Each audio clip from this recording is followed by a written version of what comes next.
The goal that we have for our participants is to be able to correctly throw or pass a disc to a goal or teammate using the correct mechanics of the forehand frisbee throw. The forehand frisbee throw must be executed with 4 to 5 critical features. The ones that we're focusing in on with our participants is proper grip of the disc, getting in a proper stance, shoulder and elbow placement for the follow through, as well as wrist flicking, and then completing the follow through with all of these mechanics put together.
One weakness that we saw initially with our participants was that they were gripping the disc incorrectly, either like this or with too many fingers out or whatever it was.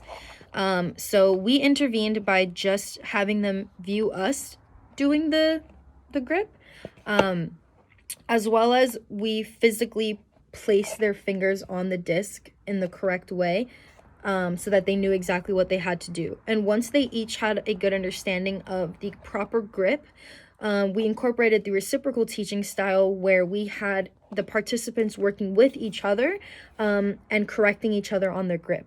What was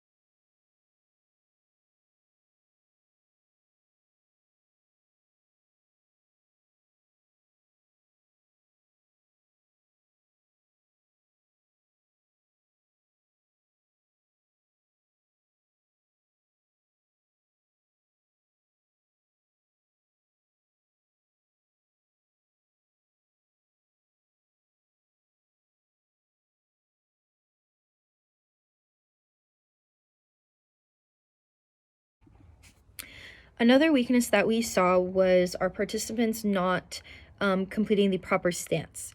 So to fix this, we incorporated the command teaching style.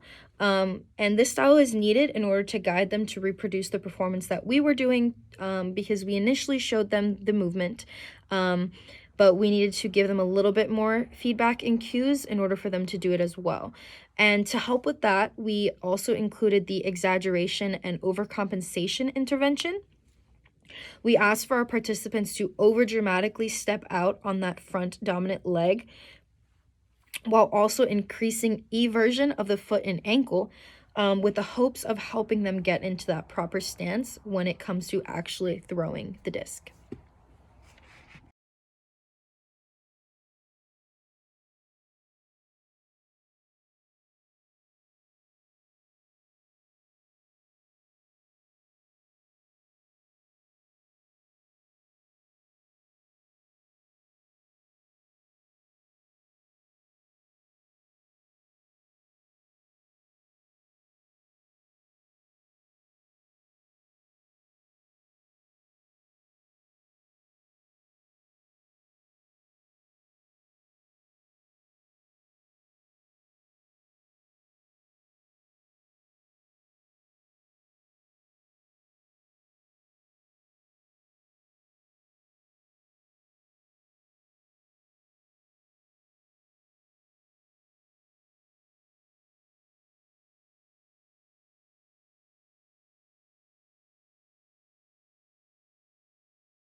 Another weakness that we noticed was their throwing arm not being in the correct position.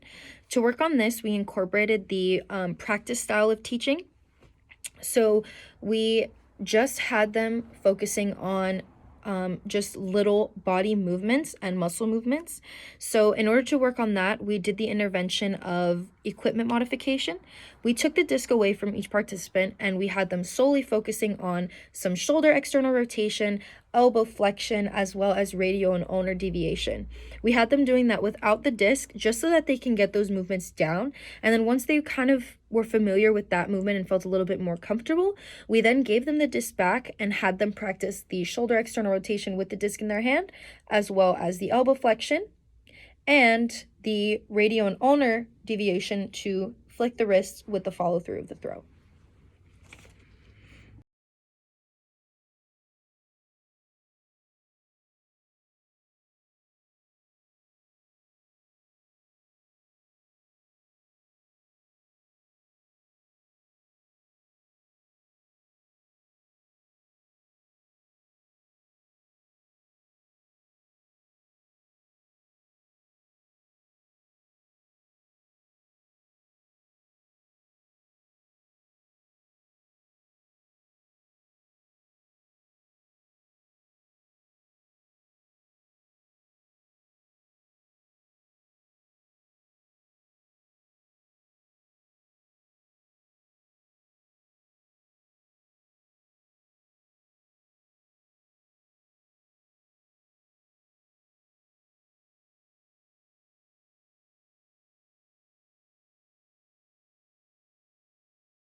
Moving the disc behind the elbow was another weakness we noticed in our participants, along with keeping the disc at a downward angle.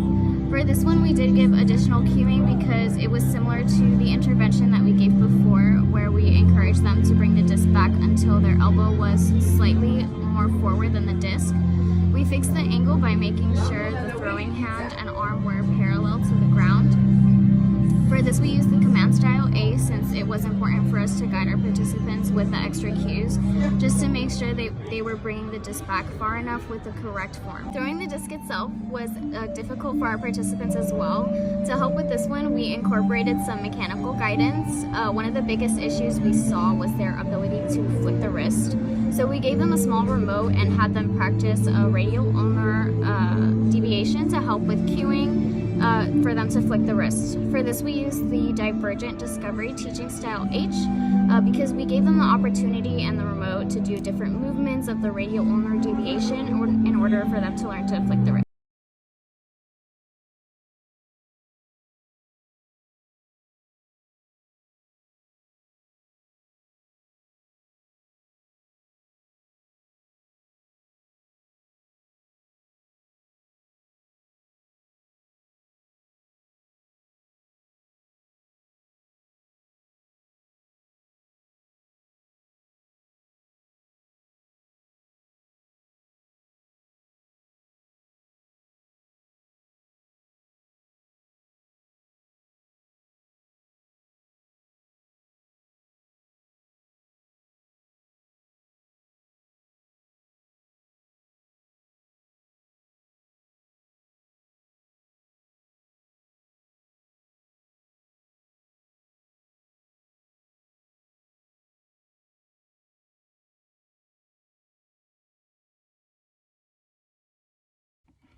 In conclusion, we were able to see major improvements with each of our participants from start to finish.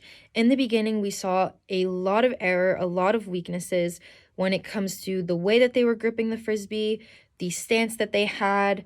We noticed that they all wanted to gravitate towards throwing the disc with a backhand throw, and we were telling them, no, we're doing a forehand throw, quite different. But in the end, the improvement in their grip and their stance, having their weight in that front leg while inversion of that back leg, as well as the shoulder, elbow, and wrist placements got significantly better. And the follow through at the very end was a lot smoother than we saw in the beginning. So I'm very proud of the participants for the progress that they made.